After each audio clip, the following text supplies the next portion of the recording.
allez peu loin. David avait fait avec ses gars. Donc, ces gars qui étaient à la touche. Donc, il s'est retrouvé dans le temple de l'Éternel et il y a un sacrificateur qui lui a donné la nourriture. C'est ce que Jésus a expliqué dans le Nouveau Testament. Il a pris la manger avec ses gens. Amen. Quand Saül a appris ça, vous savez ce que c'est? Saül est venu se manger. Il dit comment le sacrificateur a pu réellement recevoir celui qui est fugitif. Vous savez, ce jour a tué 70 sacrificateurs, plusieurs sacrificateurs. Pourtant, ce sont des serviteurs de qui? Dieu. Ils sont des serviteurs de qui? Dieu. Le même Saül maintenant, après avoir tué tous les sacrificateurs, de là où ils étaient, ils s'apprêtaient maintenant pour aller tuer qui? Le fugitif lui-même. Mais le fugitif va se trouver à Najoth. La Bible dit que Saül envoyait des policiers pour aller chercher, pour emmener David. Premier tour, quand ils arrivent, David, quand il allait se cacher, l'atmosphère était prophétique. L'endroit était najothisé. Là-bas, il y a les soupirs qui montent. Là-bas, il y a les gens qui tombent en danse. Là-bas, il y a des gens qui sont couchés, qui pleurent. Là-bas, il y a des gens qui sont comme Anne. Pendant qu'elle passe, le sacrificateur pense qu'elle est en train de boire. Elle n'est pas ivre de vin. Mais c'est quelque chose qui est bizarre qui se passe. Au point où David arrive dans cet endroit, la Bible commence à prophétiser du matin jusqu'au soir. Au point où ses vêtements, il a levé ça tellement que c'était devenu bizarre. Il y a une dimension de Dieu que l'Église ne connaît pas. Si Dieu était Dieu d'autre que ils sont pour le passage d'Élie, que quand il y avait le bruit, il n'était pas. Mais oubliez que dans Actes chapitre 2, il y avait le bruit. Dieu est aussi dans le bruit. Alléluia.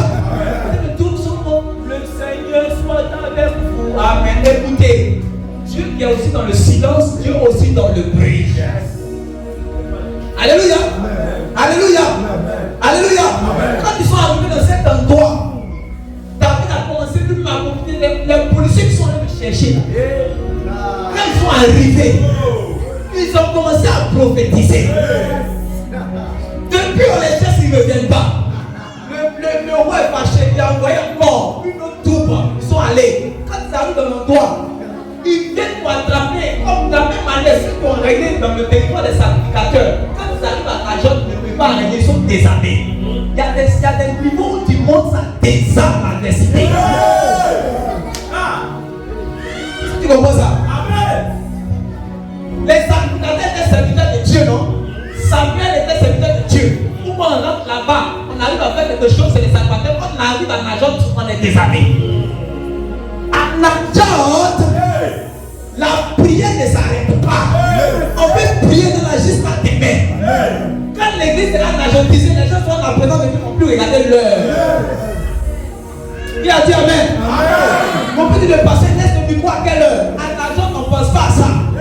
C'est parce que, écoutez, un endroit où les prières s'élèvent continuellement, et un endroit où les prières s'élèvent de temps à autre, il ne peut pas avoir la même atmosphère. Jamais. Jamais. Il ne peut pas avoir la même atmosphère. J'ai compris pourquoi il y avait des choses bizarres. Comme on a vu tous les sacrificateurs là-bas, et quand on arrive à cause de Samuel et des fils des prophètes qui sont là, écoutez, Najoth était un endroit reculé.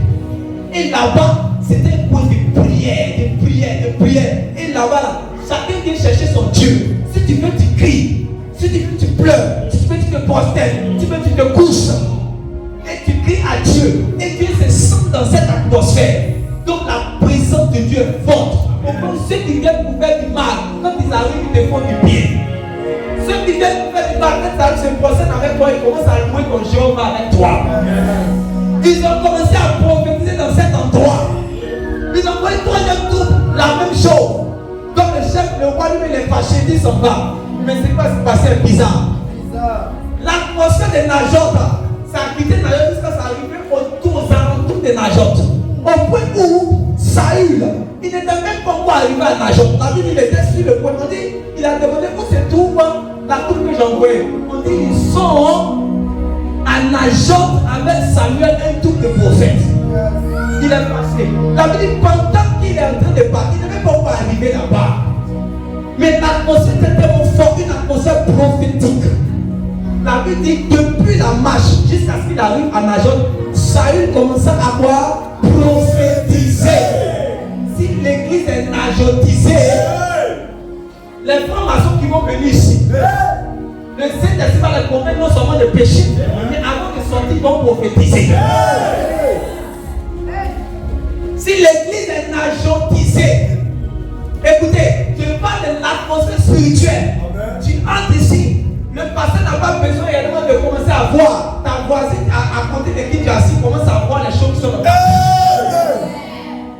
Si l'église est najotisée, la personne que tu salues là, la paix que tu n'avais pas, ça entre en toi. Quand l'église est najotisée, le Saint-Esprit réellement n'est pas seulement sur lui qui tient le micro.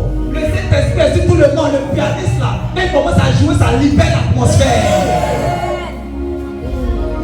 La femme qui s'assoit au bout, à la dernière place là-bas, il y a beaucoup d'anges qui l'escortent. Ça que Dieu veut dans l'église. Alléluia. C'est ça que Dieu veut dans l'église. La présence de Dieu, une atmosphère favorable. Et les gens commencent à prier, à prier, à prier, à prier. Il dit que l'Éternel, quand je déverserai de mon esprit sur toute chair. Et quand l'esprit vient sur toute chair, ce qui agitait les prophètes, ça agite ceux aussi sur qui l'esprit est venu. Est-ce qu'il y a quelqu'un qui a besoin ce matin d'une nouvelle dimension de l'esprit pour l'amener à aller de nouvelles langues avec Dieu? Des langues. Des langues. Alléluia. Alléluia. Alléluia. Aspirez à ces choses. Qui veut recevoir cela ce matin?